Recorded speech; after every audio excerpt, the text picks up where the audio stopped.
Current electricity का part 1 में पढ़ा दिया था। आई होप कि आपको अच्छे से समझ में आया होगा। और करंट इलेक्ट्रिसिटी में पार्ट 1 में मैंने आपको बताया था कि जो इलेक्ट्रिसिटी होते हैं उसके 2 टाइप्स क्या होता है, स्टैटिक इलेक्ट्रिसिटी, उसके बाद करंट इलेक्ट्रिसिटी। और करंट इलेक्ट्रिसिटी में हम लोग इलेक्ट्रिक चार्ज क्या होता है पढ़ा, करंट क्या होता है पढ़ा, रेजिस्टेंस क्या होता है पढ़ा, और पोटेंशियल डिफरेंस क्या होता है पढ़ा। ठीक है, रेजिस्टेंस लास्ट टॉपिक हम लोगों ने पढ़ा था। आई होप कि आपको अच्छे से समझ में आया होगा। अब आज मैं पढ़ाने वाला हूँ इलेक्ट्रिसिटी का पार्ट 2। सो प्लीज अगर आप चैनल को सब्सक्राइब नहीं किए हैं तो सब्सक्राइब कर लें और ज़्यादा ज़्यादा लोगों को शेयर करें। आज पार्ट 2 में आपको पढ़ाने वाला हूँ। ओके, पार्ट 2 में हम वहीं से स्टार्ट करते हैं, रेजिस्टेंस से। आपको बताया था हमारा जो हेडिंग लगेगा वो रेजिस्टिविटी लगेगा, resistivity represented by rho. Resistivity क्या होता है, रेजिस्टिविटी होता है क्या ये मैं आपको बताऊंगा, लेकिन ये आप समझ लो कि रेजिस्टिविटी को रिप्रेजेंट करते हैं रो से। रेजिस्टिविटी निकालते हैं कैसे? अच्छा, रेजिस्टिविटी भी करंट को अपोज ही करता है, रेजिस्टेंस भी करंट को अपोज करता है और रेजिस्टिविटी भी करंट को अपोज करता है। दोनों में डिफरेंस क्या है? जो रेजिस्टेंस है वह कंडक्टर के एबिलिटी ऑफ कंडक्टर होता है, मतलब एबिलिटी ऑफ कंडक्टर के रेजिस्टेंस को अपोज करता है, सॉरी एबिलिटी ऑफ कंडक्टर के जो करंट होता है उसको अपोज करता है। बट रेजिस्टिविटी में हम लोग एबिलिटी ऑफ मटेरियल देखेंगे, मतलब जो मटेरियल की एबिलिटी होती है उस पर बात करते हैं। और रेजिस्टेंस में एबिलिटी ऑफ कंडक्टर, हम रेजिस्टेंस में कंडक्टर की बात करते हैं और रेजिस्टिविटी में पूरे मटेरियल की बात करते हैं। बट डिफरेंस इतना है, अब काम दोनों का एक ही है, करंट को अपोज करना, उसको रोकना। ओके, तो आपको मैं बताया था कि जो रेजिस्टेंस होता है लास्ट टाइम, मतलब पार्ट 1 में लास्ट टॉपिक में बताया था कि रेजिस्टेंस अगर लेंथ, वायर का लेंथ बड़ा हो तो रेजिस्टेंस ज्यादा होगा। ठीक है, अगर वायर का क्रॉस सेक्शनल एरिया अगर ज्यादा हो तो रेजिस्टेंस कम होता है। उसी से हम लोग निकालते हैं रेजिस्टिविटी। एक्चुअली होता क्या है, resistance is directly proportional to, उसको देखिए, resistance is directly proportional to length and resistance is inversely proportional to the cross sectional area. Wire का जो क्रॉस सेक्शनल एरिया, जैसे ये वायर है तो देखो कौन सी एरिया की बात कर रहे हैं, अगर मान लो ये वायर है, ऐसा कुछ जाड़ा वायर पकड़ लेते हैं, तो ये जो एरिया है, ये पार्ट, ये ए है, ये क्रॉस सेक्शनल एरिया है, ये इसका लेंथ है। तो resistance is directly proportional to the length of wire and inversely proportional to the cross sectional area. Okay, यहाँ देखो लेंथ जितने बढ़ाएंगे, रेजिस्टेंस डायरेक्टली प्रोपोर्शनल होता है लेंथ के, तो लेंथ जितना ही इंक्रीज करेंगे रेजिस्टेंस उतना ही ज्यादा लगेगा, और रेजिस्टेंस जितना ही ज्यादा लगेगा करंट उतना ही अपोज होगा। ओके, ऐसे ही आप क्रॉस सेक्शनल एरिया को जितना इंक्रीज करेंगे, और इसका इनवर्सली प्रोपोर्शनल है रेजिस्टेंस का, तो क्रॉस सेक्शनल एरिया आप इंक्रीज करेंगे तो आर की वैल्यू क्या होगी, डिक्रीज होगा, मींस रेजिस्टेंस कम होगा। आपको एग्जांपल भी बताया था रोड का, अगर हम ऐसे लिखे हो एक लाइन में, तो R is directly proportional to length and inversely proportional to the cross sectional area. Proportional का साइन जब हटाते हैं तो एक कांस्टेंट आता है, इक्वल लगता है, और एक कांस्टेंट आता है रो, तो रो L अपॉन क्या हो जाएगा A। तो यही जो रो है, ये रो, इस रो को, इस कांस्टेंट को, ये जो रो कांस्टेंट है, ये जो रो कांस्टेंट है, ये जो रो है, सॉरी रो, ये जो रो है, इसी रो को हम लोग रेजिस्टिविटी बोलते हैं। यही होता है रेजिस्टिविटी।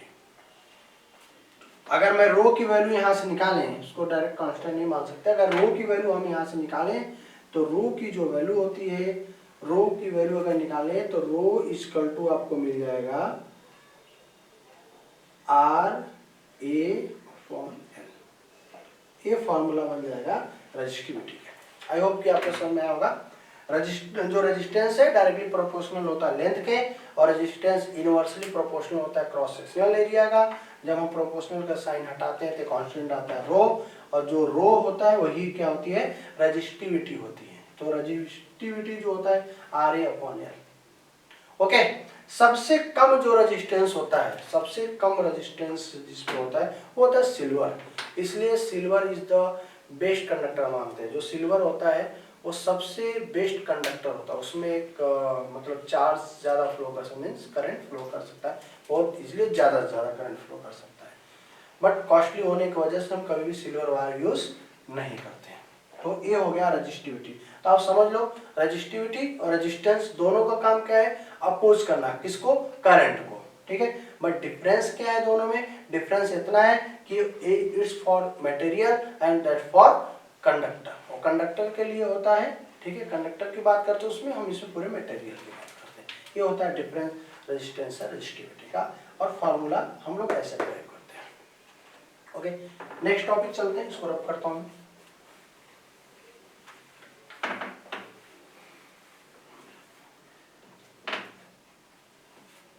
नेक्स्ट टॉपिक है कॉम्बिनेशन ऑफ द रजिस्टर। जो रेजिस्टेंस का कॉम्बिनेशन है उसके बारे में हम लोग बात करेंगे। Combination of register. आप देखे होंगे टू टाइप के कॉम्बिनेशन होता है, या मैं यहाँ पे बल्ब दिखाऊं या फिर मैं आपको डायरेक्ट रेजिस्टेंस की बात करूं, तो टू टाइप से के होते हैं रेजिस्टेंस। तो सबसे पहले रेजिस्टेंस इन सीरीज। सबसे पहले हम सीरीज की बात करेंगे कि रेजिस्टेंस सीरीज में ऐड हो तो क्या होता है। मान लो ये हो गया वोल्टेज, एक रेजिस्टेंस, दो रेजिस्टेंस, तीन रेजिस्टेंस, ऐसे ऐड कर देते हैं। सपोज कर लो ये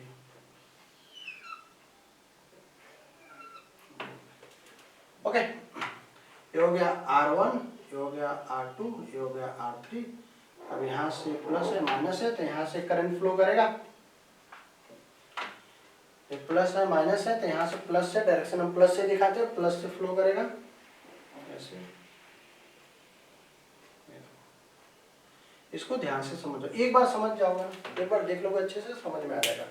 समझ में आए तो लाइक करना। देखो इसको सॉल्व कैसे करते हैं, इसका टोटल रेजिस्टेंस हम लोग कैसे निकालेंगे कि टोटल रेजिस्टेंस, जैसे हमने 3 रेजिस्टेंस लगाया है तो जितना 3 रेजिस्टेंस अपोज कर रहा है उतने में एक कितना रेजिस्टेंस लगाया कि एक ही रेजिस्टेंस से काम चल जाए। तो इसमें होता क्या है, इसमें जो करंट, अगर रेजिस्टेंस सीरीज में ऐड हुआ है तो करंट होता है कांस्टेंट, जो आई होगा ना वो कांस्टेंट होगा। यहां से जो करंट फ्लो करेगा ना, यहां से करंट फ्लो होगा, यहां से सेम करंट फ्लो करेगा, सेम आई फ्लो करेगा। आई यहां से आई करंट मिल रहा है तो टोटल आई ही यहां तक आएगा, मतलब सेम करंट फ्लो करेगा। मतलब ऐसे केस में अगर रेजिस्टेंस सीरीज में ऐड हुआ हो तो करंट क्या होगा, कांस्टेंट होगा। बट वोल्टेज क्या होगा, वोल्टेज कांस्टेंट नहीं होगा, वो वेरी करेगा, कांस्टेंट नहीं होगा, वो क्या करेगा, डिफरेंट। क्यों, क्योंकि R1 के लिए जो वोल्टेज होगा ये हो जाएगा, ये वोल्टेज R1 के लिए, नीचे लिख देता हूं, यहाँ पे वोल्टेज ड्रॉप होगा V1 मान लो, एक वोल्टेज यहाँ पे वोल्टेज ड्रॉप होगा, अब इसको आप V2 मान लो, एक यहाँ पे वोल्टेज इसके बीच में होगा, ये V3 मान लो, ठीक है। तो V1 V2 V3, ठीक है। वोल्टेज देखो वेरी करेगा, हर रेजिस्टेंस के लिए वोल्टेज ड्रॉप अलग अलग होगा। तो अगर रेजिस्टेंस सीरीज में हो तो करंट जो होगा वो कांस्टेंट होगा, वो डायरेक्ट पास करेगा, सब जगह सेम करंट पास करेगा।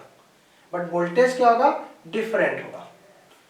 तो टोटल करंट क्या होगा, टोटल वोल्टेज क्या हो जाएगा, इसको सॉल्व कैसे करेंगे। Total voltage V equal to क्या हो जाएगा, V1 plus V2 plus V3, 3 resistance लगाए तो 3 वोल्टेज। अगर मान लो ढेर सारा रेजिस्टेंस है, डॉट डॉट डॉट कर सकते हैं, ठीक है। आपको मालूम है according to Ohm's law V equal to होता है, V equal to I into R होता है।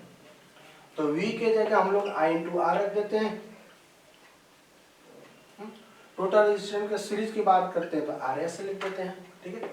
अब यहाँ पे देखो V1 है तो क्या हो जाएगा, करंट तो कांस्टेंट है तो I R1, V2 है तो करंट तो कांस्टेंट है तो करंट तो सेम ही रहेगा, रेजिस्टेंस अलग हो जाएगा।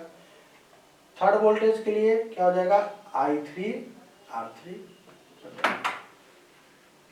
यहां से देखो I RS, I सब में कॉमन है तो I को हम लोग क्या कर लेंगे, बाहर ले लेते हैं, तो R1 plus R2 plus R3 plus dot dot dot, तो I से I हो जाएगा कैंसल, रेजिस्टेंस इन सीरीज कितना हो जाएगा, R1 plus R2 plus R3 plus dot dot, ये हो जाएगा। मीन्स इतना रेजिस्टेंस लगाने से अच्छा है कि एक रेजिस्टेंस उतने का लगा दो, काम हो जाएगा। ठीक है, तो इतना आप याद रखना कि जब भी हम रेजिस्टेंस इन सीरीज की बात करेंगे तो करंट कांस्टेंट होगा, वोल्टेज क्या करेगा, वोल्टेज जगह जगह पे वेरी करेगा, वोल्टेज वेरी करेगा। तो यहां से हमको क्या मिल जाएगा, इक्विवेलेंट रेजिस्टेंस हमको मिल जाएगा, RS resistance in series R1 R2 R3। ठीक है, सीरीज में रेजिस्टेंस ऐड होता है। अब बात कर लेते हैं पैरेलल का, नहीं समझे तो आप दोबारा देख के समझ लेना। अब बात करते हैं रेजिस्टेंस इन पैरेलल। अगर रेजिस्टेंस पैरेलल में लगा हो, पैरेलल का मतलब देखो इस तरह से,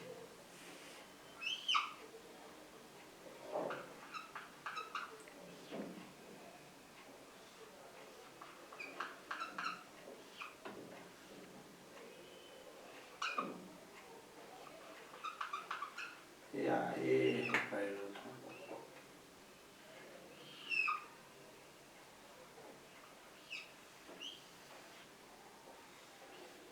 सेल लगा दिया, एक चार चार भी दिखा देते हैं, ऐसा सेल समझ लो, प्लस माइनस। देखो ए हो गया R1, ए हो गया R2, ए हो गया R3, ये रेजिस्टेंस। अगर रेजिस्टेंस पैरेलल हो तो ऐसे केस में जो वोल्टेज होता है, वोल्टेज V, ये वोल्टेज कांस्टेंट होगा, ऐसे में करंट वेरी करेगा। क्यों? क्योंकि देखो अगर करंट यहां से निकल रहा है, यहां से करंट अगर पास हो रहा है पॉजिटिव से, देखो करंट यहां जाएगा यहां जाएगा, बट यहां के कंफ्यूज हो जाएगा क्योंकि यहाँ पे जंक्शन मिल गया। अब करंट इधर जाए या इधर जाए या इधर जाए, तो ऐसे केस में करंट डिवाइड हो जाता है। मान लो इधर I1 जाएगा और इधर I2 जाएगा, इधर I1 निकला इधर I2 निकला और कुछ इधर निकल जाएगा I3, फिर इधर I1 जा रहा है, इधर से I2 जा रहा है, इधर से I3 जा रहा है, फिर दोनों यहाँ पे आकर के मिल जाएंगे, I1 plus I2 plus I3, तीनों मिले मतलब I। फिर से यहाँ पे जितना करंट गया था बस यहाँ पे तो करंट वेरी कर जाएगा, फिर यहाँ से करंट I मिलेगा, फिर यहाँ से I, सर्किट कंप्लीट इस तरह का।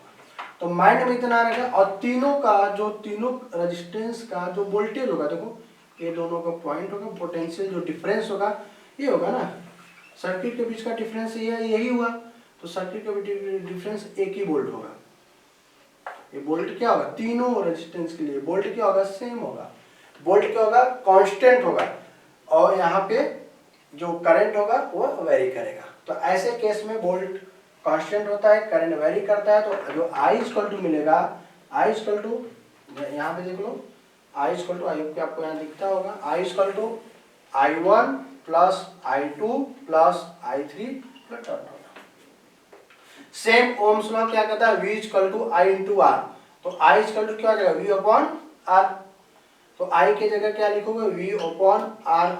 हम बात करें पैरेलल के लिए तो RP लिख दो, तो I क्या होता है, वोल्टेज कांस्टेंट होगा V upon R1 plus voltage constant है तो V upon R2 plus V upon R3, V common ले लो, V अपॉन RP हो गया, V कॉमन ले लोगे ऊपर से तो 1 upon R1 plus 1 upon dot dot 1 upon R2 plus 1 upon R3 plus dot dot. देखो V से V कैंसिल होगा तो मिला क्या, 1 अपॉन RP इक्वल टू मिलेगा 1 upon R1 plus 1 upon R2 plus 1 upon R3 plus dot dot. ये हो जाएगा रेजिस्टेंस पैरेलल। ठीक है, पैरेलल में रेजिस्टेंस की वैल्यू ये आएगी इक्विवेलेंट रेजिस्टेंस का, और सीरीज में इसके पहले मैं बताया सीरीज में डायरेक्टली ऐड हो जाएगा। ओके, आई होप कि आपको रेजिस्टेंस का अच्छे समझ में आ गया कि सीरीज का डेरिवेशन कैसे करते हैं, पैरेलल का कैसे करते हैं, क्यों इसमें कांस्टेंट एक क्यों होता है, उसमें वेरी क्यों करता है, ये भी बता दिया आपको कि यहाँ से करंट जब पास होगा तो डिवाइड हो जाएगा, जंक्शन मिलता है तो डिवाइड हो जाएगा करंट, तो करंट वेरी कर जाएगा, और दोनों के लिए पोटेंशियल डिफरेंस होगा, दोनों इनिशियल फाइनल पॉइंट का पोटेंशियल डिफरेंस एक ही होगा, तो वोल्टेज कांस्टेंट होगा। ओके,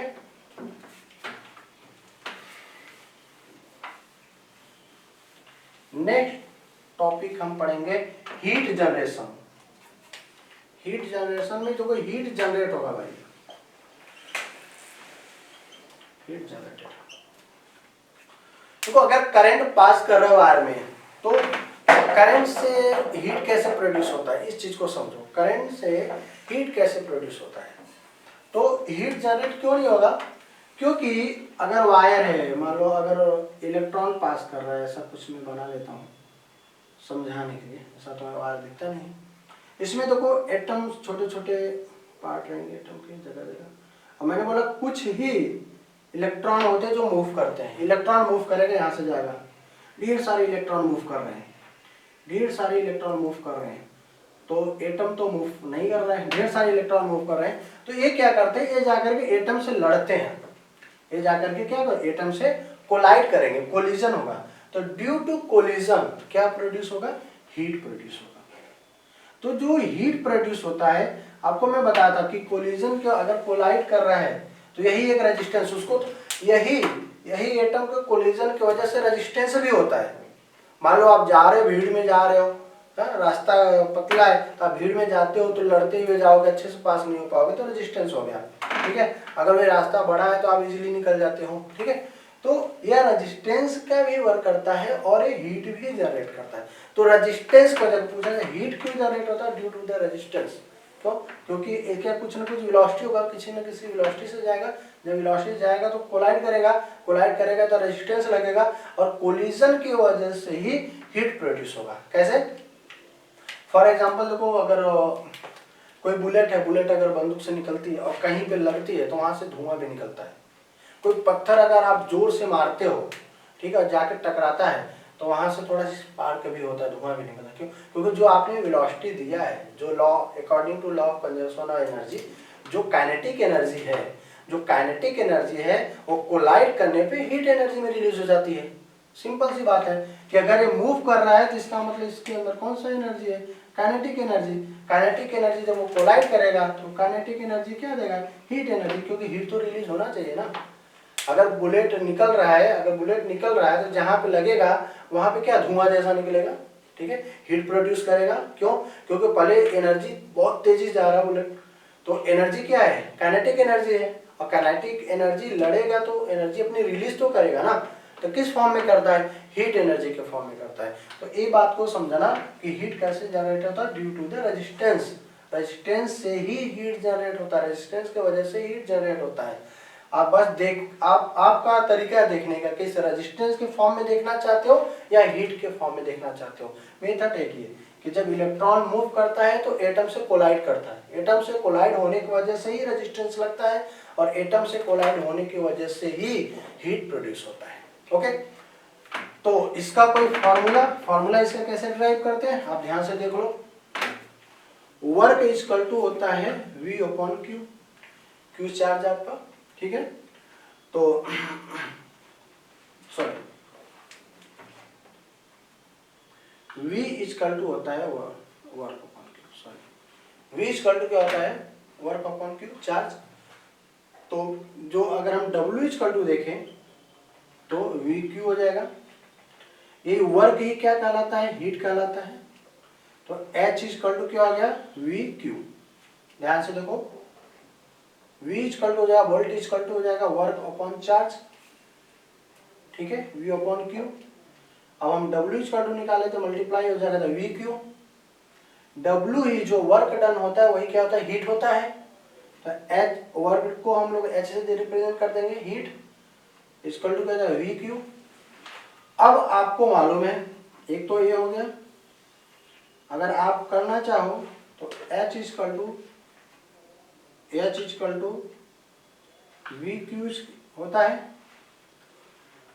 अब V इक्वल टू क्या होता है, देखो V Q इक्वल टू क्या होता है, आपने पढ़ा है करेंट इक्वल टू, इधर देख लो, आपने पढ़ा है करेंट इक्वल टू क्या होता है Q upon t, charge upon time. Current equal to Q into t पढ़ा है, तो Q इक्वल टू क्या हो जाएगा बताओ, Q equal to I into t होगा नहीं होगा, तो Q के जगह हम लोग I इंटू टी पुट कर सकते हैं, तो V I T वाला फॉर्मूला तो हो गया। एक फॉर्मूला ये भी लिख सकते हो, जब आपको चार्ज वोल्टेज दिया हो तो heat equal to voltage into charge. एक आप इस फॉर्म में वोल्टेज करंट टाइम के रिस्पेक्ट में लिख सकते हो। आई होप कि समझा होगा। अब देखो नेक्स्ट फॉर्मूला ये भी हो सकता है, H equal to V I t आपने निकाला, V इक्वल टू क्या था ओम्स लॉ, ओम्स लॉ लगा तो V इक्वल टू क्या होता है I इंटू आर, तो V के जगह I into R into I t लिख सकते हो। I इंटू आई क्या हो जाएगा I स्क्वायर आर टी। एक फॉर्मूला तो ये हो गया। ओके, एक फॉर्मूला यहाँ से और भी कर सकते हो, जैसे H equal to V I t आपको मिला है, तो आप V को न चेंज करके आप I को चेंज कर दो।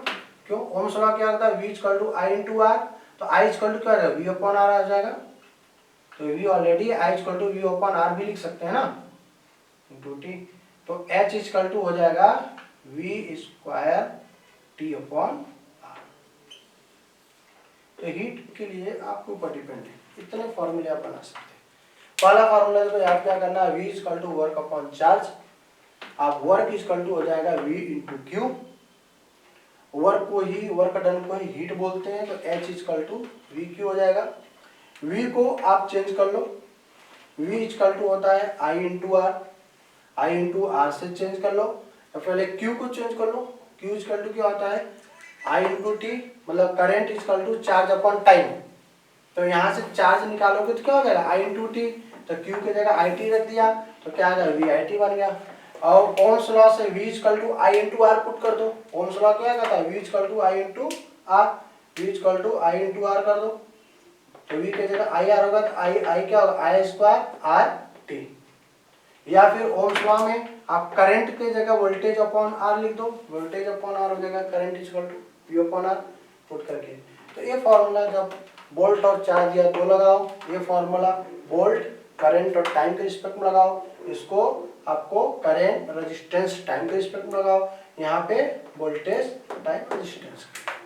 तो आप फॉर्मूला इतने निकाल सकते हैं। तो ये होता है हीट जनरेशन। आई होप कि आपको ये लेसन समझ में आया होगा। अगर आपको लेसन समझ में आया हो तो प्लीज सब्सक्राइब करें, लाइक करें। फिर से मिलेंगे नेक्स्ट चैप्टर नेक्स्ट वीडियो में। जय हिंद।